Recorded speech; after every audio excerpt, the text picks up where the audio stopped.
Film dibuka dengan memperkenalkan kita pada seorang ayah bernama Sean. Hari itu, ia jauh-jauh pergi ke perbatasan karena anak pertamanya yang kemarin pamit nonton konser tak kunjung pulang. Ia khawatir kalau putrinya kenapa-napa, maka ia pun memutuskan untuk menyusulnya ke sana. Kebetulan mobil putrinya sudah ia pasang GPS, jadi Sean tahu kalau sekarang mobil putrinya ada di bengkel mobil rongsokan.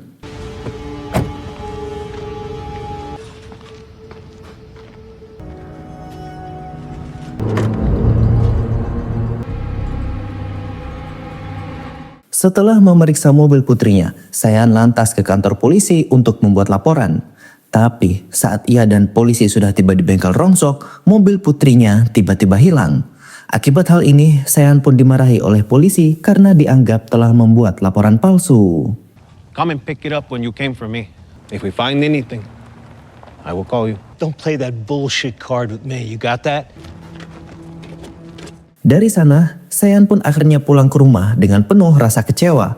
Ia tak bisa berkata-kata ketika ditanya soal hasil dari pencarian anak pertama. Bahkan, saking buruknya perasaan Sean, ia hanya bisa terdiam sambil bengong memikirkan nasib anak pertamanya. What happened today? What's going on, Sean? You're talking like it's hopeless. Where did you get this? Please, car. Saat hari sudah berganti, Sean dihampiri oleh sahabatnya yang bernama Max. Mereka berbincang soal seputar masa lalu di mana mereka berdua pernah saling bekerja sama. Diketahui kalau kedua orang ini adalah mantan pasukan khusus di mana Sean merupakan pensiunan berpangkat mayor sementara Max adalah sersan. Di akhir pembicaraan, Max yang sudah tahu akan putri Sean yang menghilang menawarkan bantuan untuk mencarinya. I appreciate that. I really appreciate that, brother. You know that, right?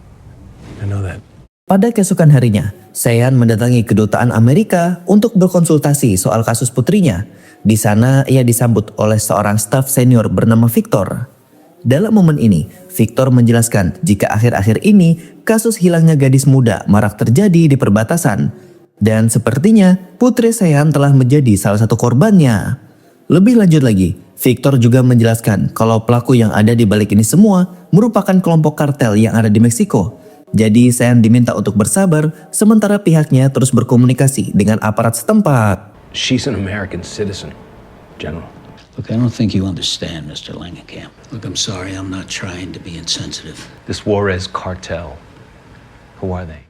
Sebelum pergi, Sean sempat melihat berita di televisi soal kebrutalan kartel Meksiko melawan aparat. Dari sini Sean semakin frustasi dan juga sadar kalau aparat tak akan bisa mengalahkan kartel dalam waktu dekat. Sean! Untuk menarik perhatian pemerintah agar lebih serius menangani putrinya, Sean kini mengundang media massa untuk memviralkannya. Tapi di tengah wawancara, Sean yang terlalu emosi malah mengultimatum para kartel untuk membebaskan putrinya. Ia menjelaskan kalau dirinya adalah mantan pasukan khusus yang siap menghabisi kartel apapun konsekuensinya. I'll find you. I'll find you. Di lain sisi, pimpinan kartel yang bernama Garza ternyata menyaksikan siaran langsung dari Sean.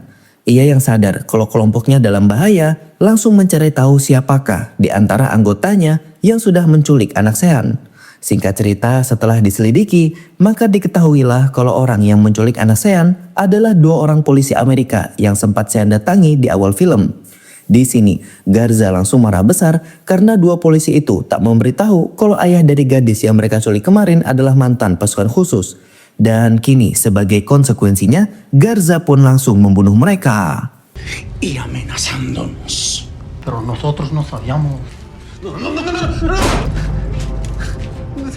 Yap, tepat saat salah satu polisi sudah dihabisi, polisi lain yang bernama Montoya segera memohon ampun dan bersedia membantu Garza. Ia berjanji akan loyal kepada kelompoknya jika dibiarkan untuk tetap hidup. Dari sini, Garza segera mengutus adiknya yang bernama Carlos memimpin pasukan ke Amerika. Ia menilai jika orang seperti Sean lebih baik dihabisi terlebih dahulu sebelum kelompoknya yang dibuat rata. El miedo de ellos es el respeto militar americano, se lo podemos hacer. Así va a ser, hermano. Tak membuang waktu, Carlos dan anak buahnya kini sudah sampai di kota Texas. Mereka datang dalam jumlah yang besar dan juga bersenjatakan lengkap. Ultimatum Sean dan bualannya soal mantan pasukan khusus membuat Carlos benar-benar mempersiapkan segalanya.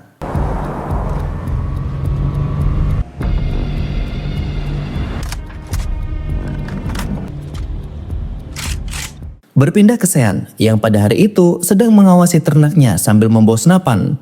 Sekedar info, peternakan Sean yang berada di kawasan gurun sering didatangi oleh hama serigala.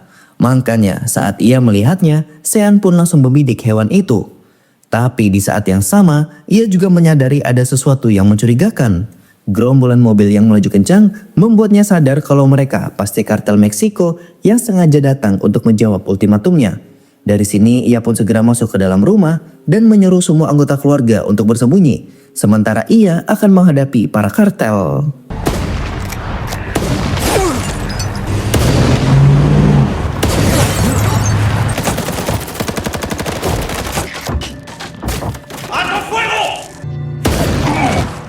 Di tengah pertempuran, istri dan anak Sean mencoba menelpon polisi untuk meminta bantuan. Untungnya, petugas patroli yang tak jauh dari lokasi langsung merespon dan berjanji akan tiba secepat mungkin. Wait, what? The call came from Bill Mitchell coming from the Beckwith Ranch. Kembali ke para kartel yang saat ini mencoba memasuki rumah Sean. Mereka ingin segera mengakhiri pertempuran ini dengan cepat sebelum pihak keamanan berdatangan. Tapi di lain sisi, Sean yang tak rela rumahnya dimasuki mafia terus saja memberikan perlawanan.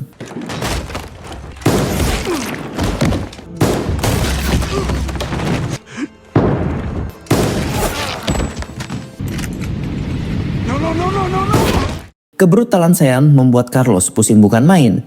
Ia yang sudah banyak kehilangan anak buah pada akhirnya memaksa Montoya untuk pergi ke lantai 2. Tapi saat Montoya tiba di atas, Sean sudah siap dengan senjatanya.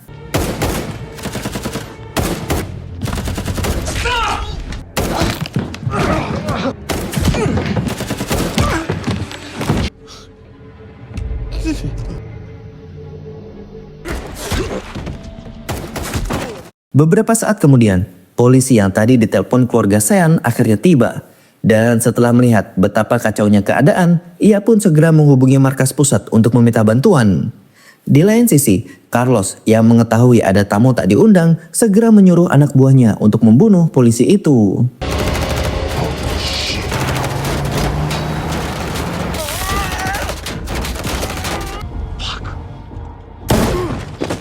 Alih-alih mati, polisi yang tadi diserang malah berhasil bertahan. Di saat yang sama, Sean yang sadar kalau perhatian para kartel sedang teralihkan, langsung membawa keluarganya untuk bersembunyi di dalam gudang.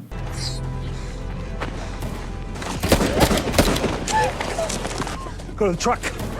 How about you? Setelah memastikan keluarganya aman, Sean pun langsung kembali melawan kartel dengan dibantu si polisi.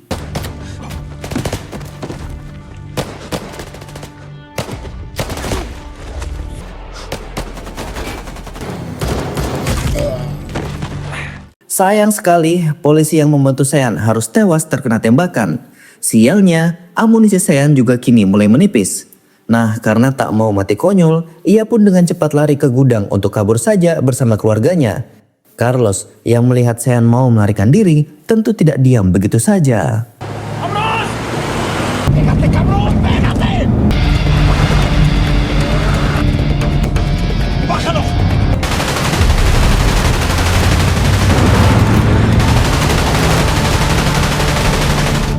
Di tengah jalan, Sean yang tak tahan dengan serangan para kartel memutuskan untuk berhenti dan melawan mereka. Kebetulan ia sudah menemukan pistolnya yang full amunisi dan sekarang inilah yang terjadi.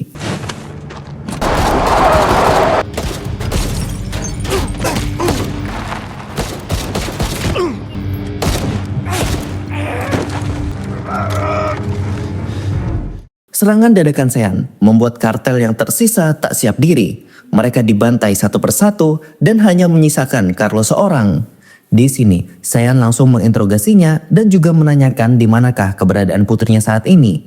Carlos yang sudah tidak kuat dengan siksaan Sean, pada akhirnya mau membuka suara. I'm giving you one more chance. Fuck you.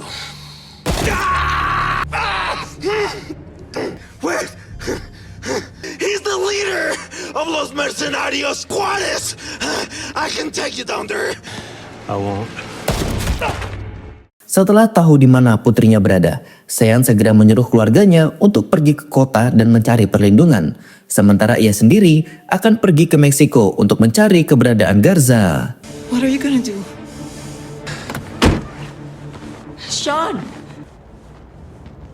Sebelum pergi, Sean lebih dulu menemui Max untuk meminta bantuan. Sahabat lamanya ini ternyata sudah tahu rencana Sean, makanya ia ternyata diam-diam menyiapkan senjata lengkap. Berikut juga dengan amunisinya. Tak sampai di situ, ia bahkan bersedia mendampingi Sean selama misi mencari Garza. Let's go.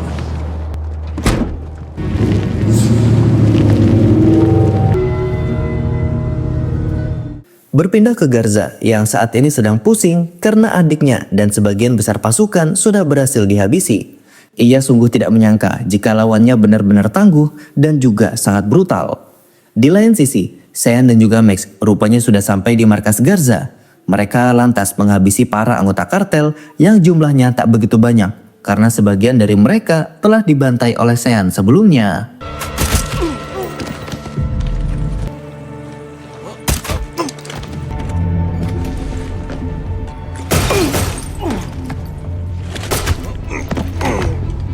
Luar biasa, meski hanya 2 orang, Sean dan juga Max berhasil menghabisi anak buah Garza tanpa banyak drama. Garza sendiri, yang mulai mendengar ada suara rintihan, segera sadar kalau markasnya telah diserang. Ia buru-buru menelpon bodyguard andalannya untuk bisa memberikan perlawanan.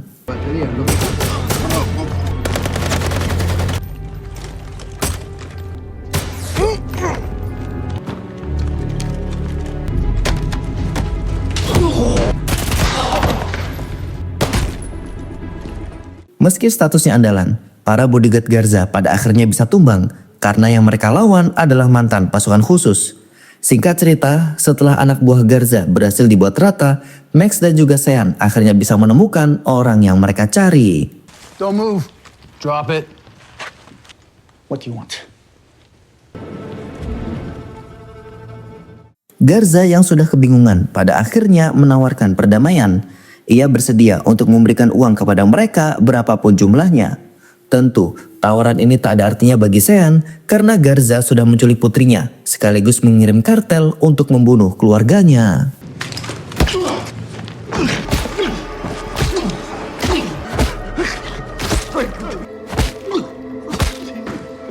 Garza dihajar habis-habisan oleh Sean sampai babak belur. Dan ketika sudah tidak tahan, Garza akhirnya mau mengantarkan Sean ke tempat di mana putrinya berada. Sean, we gotta roll. Singkat cerita, mereka akhirnya tiba di sebuah rumah tempat di mana para gadis muda disandra.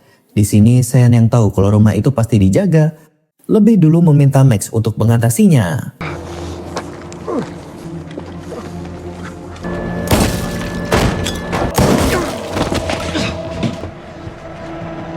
Setelah memastikan kalau rumah itu aman, barulah Sean masuk ke dalam dan menemukan putrinya yang telah lama hilang. Jadi, putri Sean ini bernama Angel, dan karena dirinya, puluhan orang harus merenggang nyawa. Get the fuck out of here. Tak membuang waktu, Sean segera membawa Angel dan juga gadis lainnya pergi, sementara Max menyempatkan diri untuk menghabisi Garza. I'm gonna protect him when I die. I don't know. I hope you're right.